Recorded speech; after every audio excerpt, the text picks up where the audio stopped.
Alexandre, a palavra é sua, Deus te abençoa. Obrigado. Olá a todos, pessoal do Caminho da Luz, amigos que sempre estão no grupo aí, juntos buscando estudar, buscando entender um pouquinho mais o Evangelho.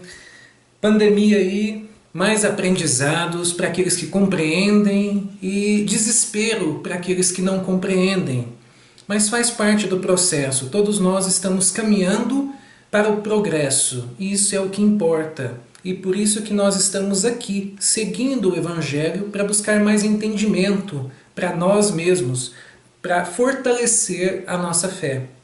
E o item de hoje é o capítulo 5, Bem-aventurados os aflitos, o esquecimento do passado. É em vão que se objeta o esquecimento como um obstáculo no sentido de que se possa aproveitar a experiência das existências anteriores.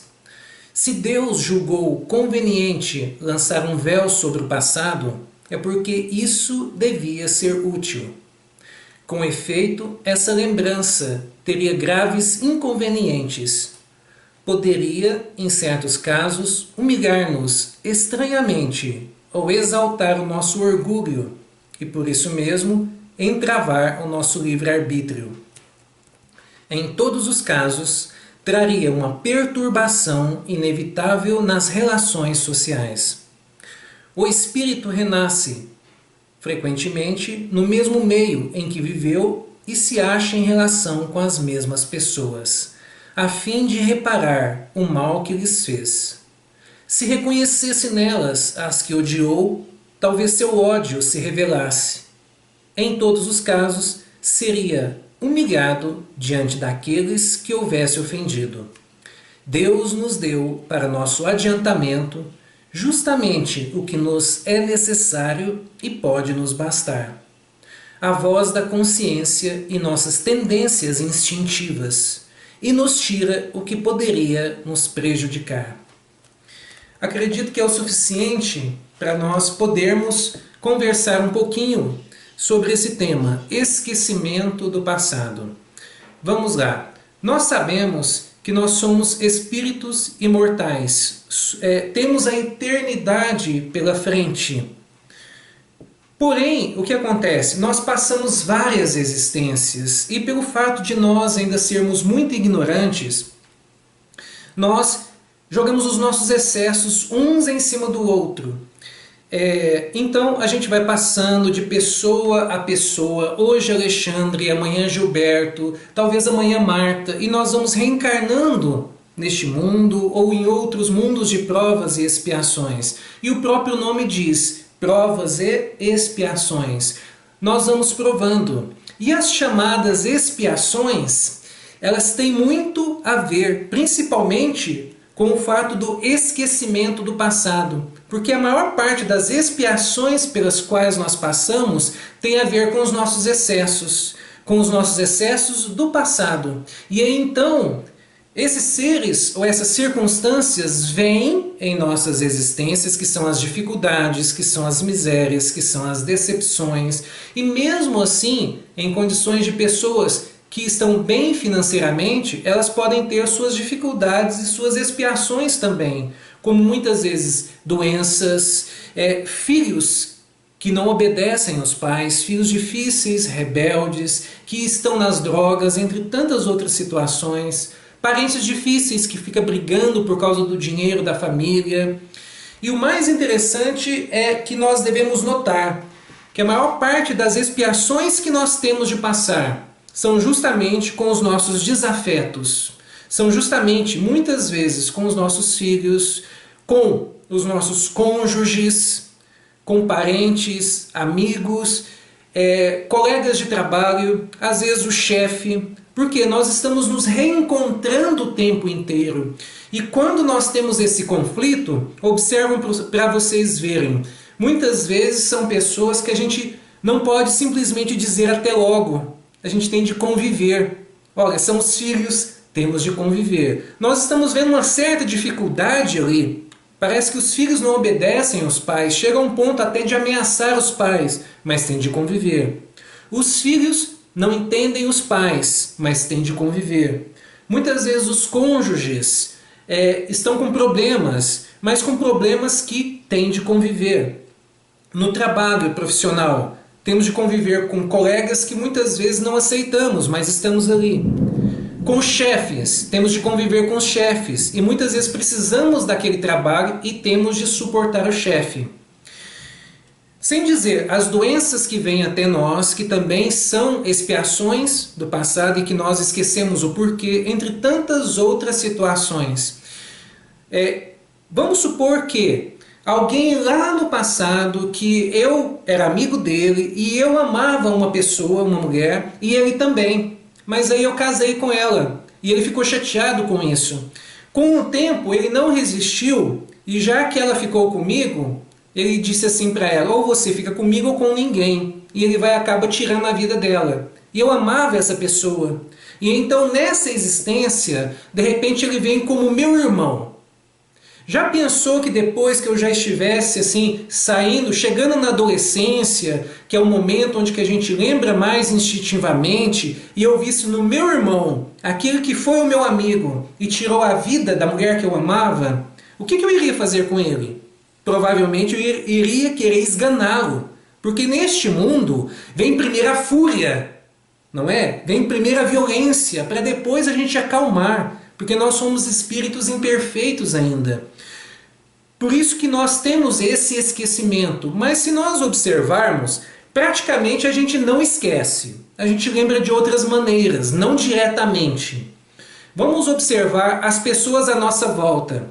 Vocês já observaram que, às vezes, aquele filho nosso, ele não é estranho? Aquela filha, aquele marido, aquela esposa, aquele namorado, os pais, colega de trabalho. Vocês já observaram que tem certas pessoas que a gente tem uma facilidade de chegar, de fazer amizade e de manter aquela amizade? Parece que nos conhecemos já assim, de muitas vidas. Tem outras pessoas que temos de conviver, principalmente parentes, tá? Onde que a gente não consegue se afastar com muita facilidade. A espiritualidade faz de propósito. Tem de passar por aquela expiação mesmo, senão você tem de ir para o outro lado do país. Você tem de conviver com aquelas pessoas, com seu irmão, na maior parte das vezes. Mas tem alguma coisa estranha ali, alguma repulsa. Nós nos lembramos sim do passado, mas de uma maneira que Deus sabe que é mais segura. Porque senão sairíamos esganando o filho, a filha, o pai, o irmão, por causa de alguma coisa que lembraríamos do passado. É só observar que mesmo não lembrando diretamente, acontecem muitos incidentes familiares. Vocês já observaram isso? Tem mães que tiram a vida dos filhos, tem filhos que tiram a vida das mães, do pai. Aí quantos que nós conhecemos em incidentes entre cônjuges que nós observamos?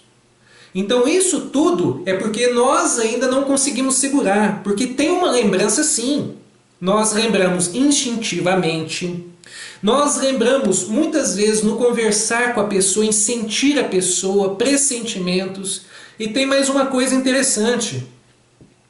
O Livro dos Espíritos tem uma parte onde que ele vem nos dizer que o espírito ele imprime de alguma maneira a sua face no corpo. O que eu estou querendo dizer? Aquele espírito, ele tende a imprimir na face a sua semelhança como ele é, como ele talvez foi, e é aí onde que nós reconhecemos ele. É por isso que nós podemos observar, como o Livro dos Espíritos fala, tem certas pessoas que a gente tem uma lembrança, só que se nós formos observar, já viram filmes onde que eles falam assim que, de repente, aquela pessoa ali foi a reencarnação da minha esposa? Quem assistiu um filme do Drácula há muito tempo atrás? Ali então nós tínhamos o personagem Drácula. É só para vocês terem uma ideia de que nós instintivamente, nós sabemos de muitas coisas pelas quais nós passamos e refletimos isso na ficção. Como assim? Os dois filmes Drácula passados que nós temos aí de ficção, os dois mostraram uma certa lembrança quando Drácula estava na vida atual e ele vê a foto da esposa de um jovem que ele foi visitar no castelo. E ele observa assim, ele lembra da esposa dele lá atrás, centenas de anos atrás. E a foto era justamente a fisionomia igual da esposa dele. E tem um outro Drácula mais recente, que eu não me lembro qual é o tema. O Drácula então sobrevive lá atrás e ele vem para a época atual. E ele encontra na época atual também uma mulher muito parecida com a esposa dele de lá de trás, né? E onde que ele acredita que também seja a reencarnação da esposa dele. Então nós sim, nós lembramos do passado, mas de uma maneira que Deus sabe que é segura, na qual nós podemos conviver, nós vamos encontrar algumas dificuldades, mas buscando com a religiosidade, nós vamos buscar cortar essas arestas, superar essas dificuldades que nós temos com os parentes, principalmente. Em nossas casas, com os nossos irmãos, pais, filhos, com os nossos primos, ali nós temos uma dívida muitas vezes, que nós precisamos observar as dificuldades que nós temos e ir acertando isso. Quem não tem dificuldade com o pai, com a mãe, com algum irmão? Tem irmãos aí que estão sem falar há anos. Por que será que é assim? Por que será que não combinam com facilidade? Justamente por causa disso. São pessoas que conviveram no passado e por causa de excessos que um praticou em cima do outro, aí gera uma dívida. Gerando essa dívida, a espiritualidade vai junto a essas pessoas de novo. Mas elas juntam de uma maneira na qual elas têm de conviver ou se encontrar, para que elas possam, com o tempo, ir se ajustando, ir conversando, ir convivendo, né? Então tudo é aprendizado constante. Tá? E nós percebemos muitas das vezes essas dificuldades que muitas pessoas reclamam, mas eu gostaria de lembrar do passado para eu poder entender por que eu tenho dificuldades financeiras, por que eu tenho dificuldades físicas, por que eu tenho dificuldades mentais, por que eu tenho dificuldades nos relacionamentos, na família. Se eu lembrasse, talvez isso me ajudaria. Mas olha só, que é melhor lembrança do que essa de perceber que alguma coisa não está certo? Olha, se eu estou passando por dificuldades financeiras extremas, posso saber que de alguma maneira eu fiz pessoas passarem por dificuldades parecidas, vamos supor assim. Se eu estou passando por dificuldades físicas, que eu também entendo essa dificuldade, que eu busco superá-la, mas há uma chance de eu ter feito alguém passar por isso também. Vou dar um exemplo rápido, se não me engano, lá no livro A Vida Escreve. Conta a história de Saturnino, se não me engano é isso mesmo. Eu vou lendo e vai passando e depois... E então ele era muito caridoso nessa existência na qual ele estava, tinha constituído família, era espírita, mas então em um determinado momento no seu trabalho ele vem a ter um incidente. E aí correm com ele para o hospital e ele chega a perder o dedo, o polegar, né? E ele fica muito triste com isso. E ele fica se perguntando, mas eu busco ser o máximo caridoso possível, bom para com as pessoas, e ainda assim Deus fez isso comigo, me tirou um dedo, né? Tudo bem. E aí ele vai na casa espírita na qual ele trabalhava e o mentor vem lhe dizer assim, Saturnino, Saturnino, tenha calma, compreenda as providências divinas. Em uma outra existência você foi um poderoso sitiante e você abusava um pouquinho dos seus funcionários. E você então, de um senhor, você exigiu muito dele. E ele lá, na máquina, no engenho, perdeu o braço. Nessa existência agora, porque você mesmo pediu lá na espiritualidade, você pediu de joelhos quando você estava desencarnado, pediu para voltar e de alguma maneira poder pagar isso. Você queria perder o seu braço mais útil. Você que sugeriu isso. Mas aí você reencarna, você busca ser bom, auxiliar as pessoas, instintivamente você percebeu que havia cometido algum erro e que precisava se retratar. Quando chegou o momento da expiação, você deveria perder um braço. Quantos momentos não chegam para nós de expiações? E muitos perguntam, como assim a expiação chega em algum momento? Sim, pelo menos o meu raciocínio. Muitas vezes nascemos com expiação ou ela vem em um determinado momento da vida. Às vezes é um acidente trágico, às vezes é uma doença, às vezes é um incidente de família, às vezes é uma perda de fortuna, uma perda financeira. Isso acontece, ela vem assim no meio da vida às vezes. E do Saturnino chegou neste momento. Ele era para ter perdido o braço, porque fez alguém perder o braço.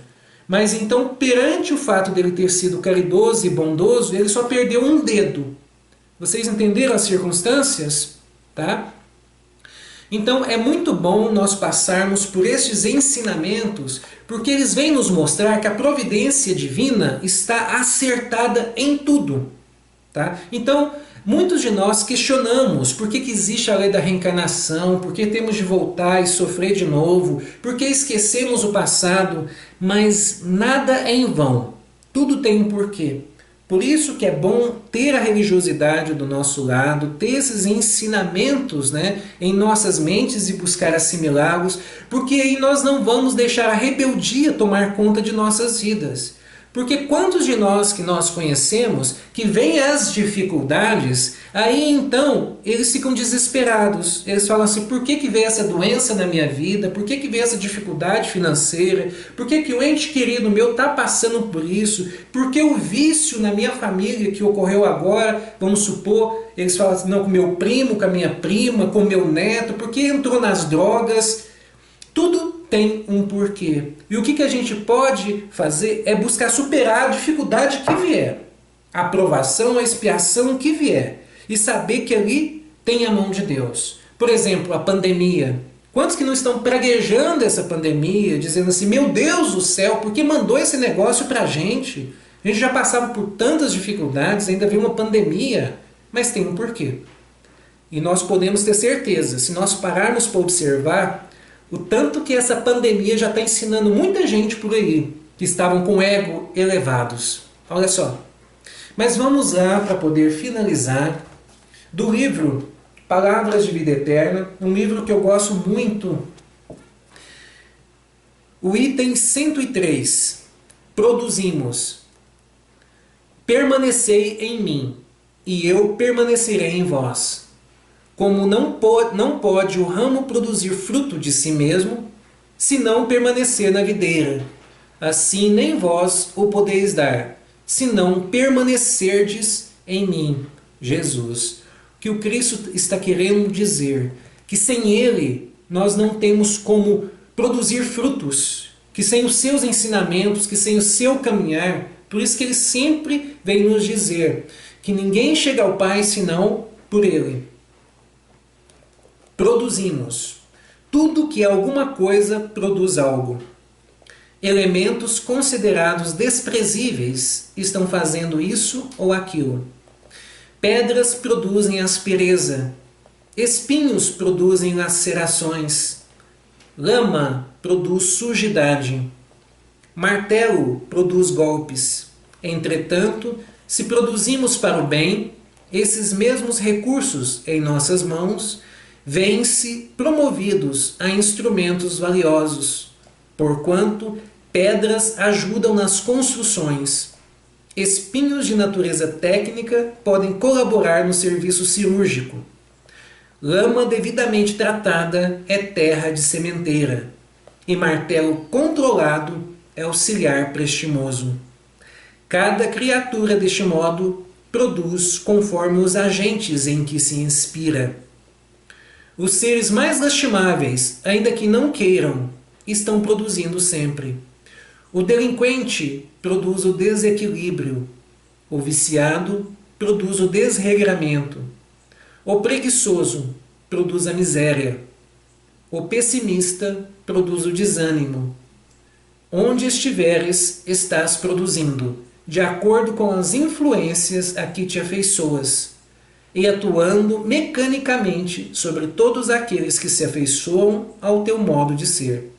Todos produzimos, inevitavelmente, aprendizes do Evangelho na escola espírita cristã. Recordemos, pois, a lição do Cristo. Permanecerei convosco se permanecerdes em mim. Teremos Cristo em nós se estivermos no Cristo. E lembrando do esquecimento do passado, nós não esquecemos. Se nós queremos auxílio para suportar as nossas dificuldades, buscando uma maior facilidade de entendimento aonde que nós devemos superar, é só observar O que eu tenho de vícios? O que eu tenho de virtudes? Aí eu já vou saber quais são os vícios que eu devo extirpar e quais são as virtudes que eu devo melhorar. Quais são as dificuldades que eu passo? Financeira, afetiva, física, amorosa. Então é ali que eu sei que tem alguma coisa que eu preciso ajustar. Resumindo, nós lembramos sim, mas de uma maneira que Deus permite, na qual nós não vamos fazer bobeira. Nós vamos conseguir superar aquela dificuldade, nós vamos entender aquilo que nós estamos vendo que ali eu não consigo combinar com meu irmão, com meu filho. Basta eu lembrar de uma coisa que o Evangelho sugere. Basta eu lembrar assim, um de nós foi o culpado. Eu não quero saber qual, porque se eu fosse saber, talvez eu iria ficar com muita vergonha. Porque talvez eu que fiz o mal naquele, e eu ficaria com tanta vergonha que eu iria querer sair de fininho, tá? Mas basta lembrar de uma coisa, na maior parte das vezes, aquele que recebeu o mal, aquele que passou pelas maiores dificuldades, é aquele que busca se afastar. É o que eu já observei nos livros da doutrina espírita. É uma coisa minha, tá? Que eu percebi. Normalmente, aquele que foi mais ofendido é o que se afasta. Já observaram alguns filhos que se afastam dos pais? Já observaram? Alguma coisa tem. Essa é a minha mensagem. E aqui eu deixo um abraço para vocês. Tudo de bom.